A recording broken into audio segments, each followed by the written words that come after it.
It's a beautiful day to be beautiful, which you are. I want to share a private conversation I've had recently, without mentioning names. A friend of mine from Libya was sending me photos of some women. We were talking about, getting married or future spouses and all that, and we both expressed a lot of eagerness as well as joy in this topic. And then he started to send me photos asking me for my opinion on what I thought was attractive and what wasn't. Turns out, beauty standard and what we perceive to be attractive is different in different countries. He was quite into like just normal Caucasian women, according to himself, and according to him, I was into Middle Eastern women. But the thing is, he was only sending me Middle Eastern women. I wasn't sending him anything. And he was like, "Yeah, now you see, I rate this like a 4 out of 10, like a 2 out of 10." And I was giving like fair. Whenever I give a rating, by the way, a rating should be 1 is very unlikely, 10 is very likely, and 5 is neutral. And you can translate that to attractiveness, to whether they're hot or not, to whether you're hungry or not, to whatever the rating needs to be, right?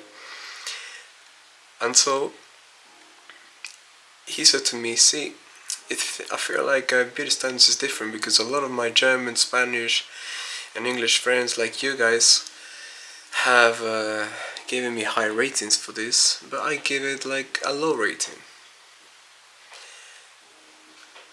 And so I asked him, "Well, what do you think is attractive?" And he sent me some attractive photos.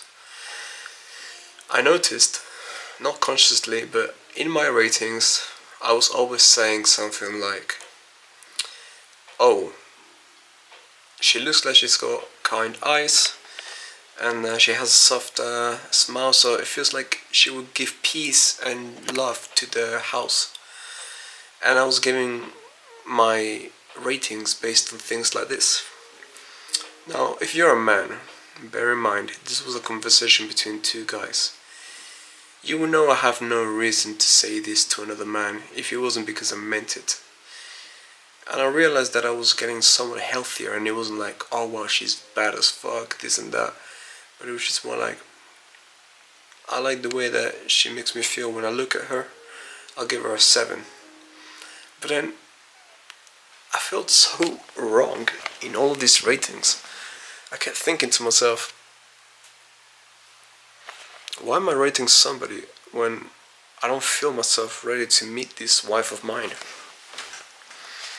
So I asked him, "What does your future wife look like?" This man has no experience whatsoever because he was born Muslim and all of that. And I asked him, "What does your ideal woman look like?"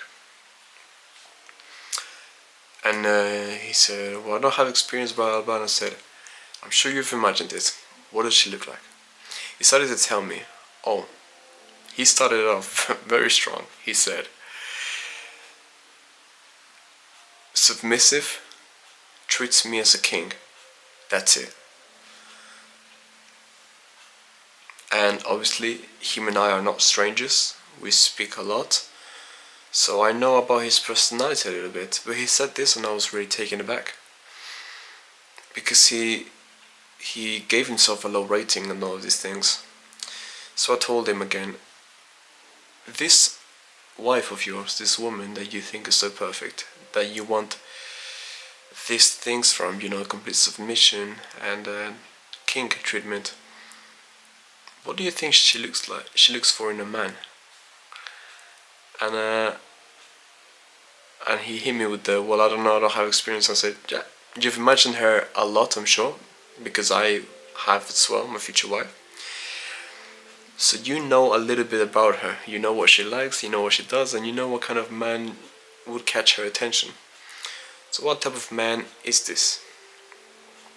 I asked him this, and I noticed that he's like thinking about his original answer, and he's like, "Damn, well, what kind of man would I have to be to get this type of woman? And do I really want this type of woman, or do I want her but I don't believe that I'll deserve her, blah blah blah."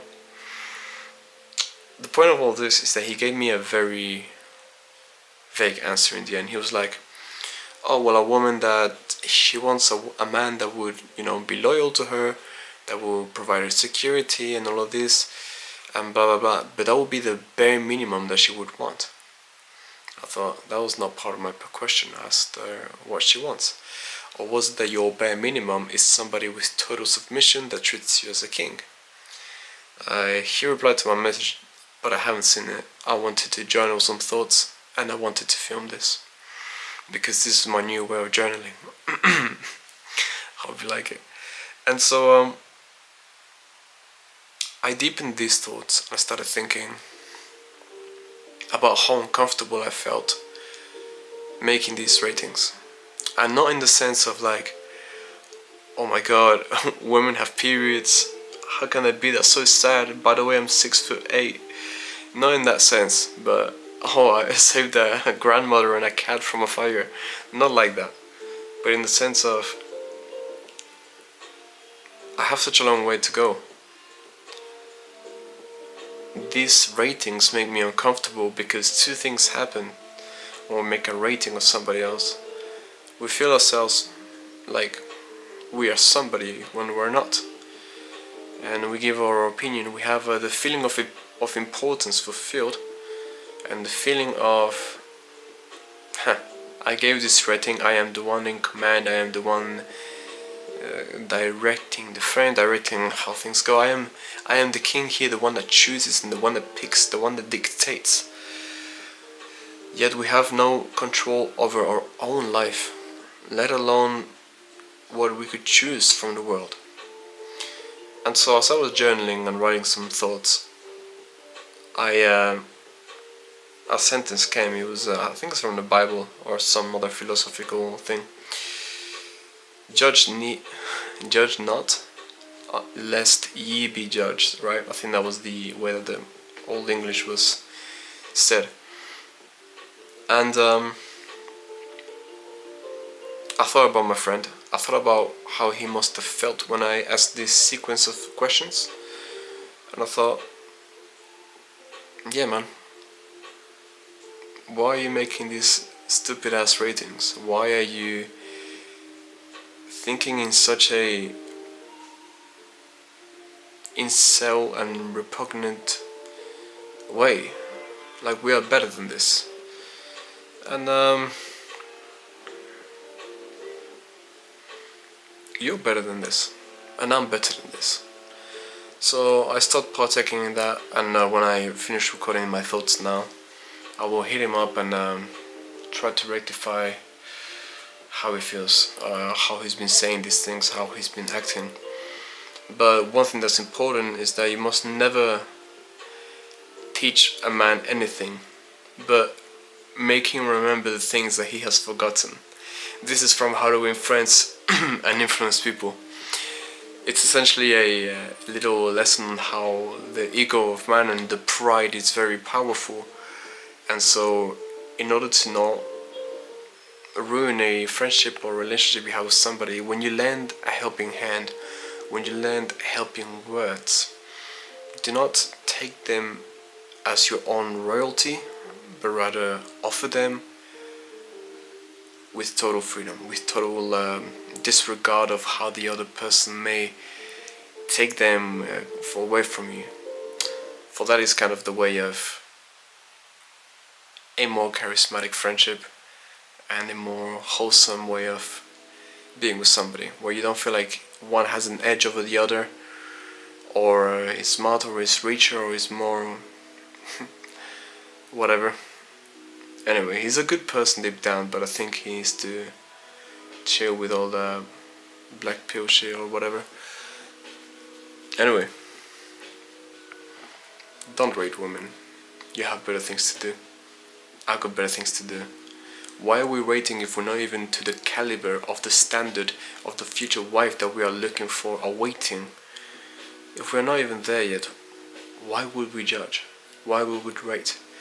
And if we are there, why would we rate? We already have somebody. There's absolutely no point.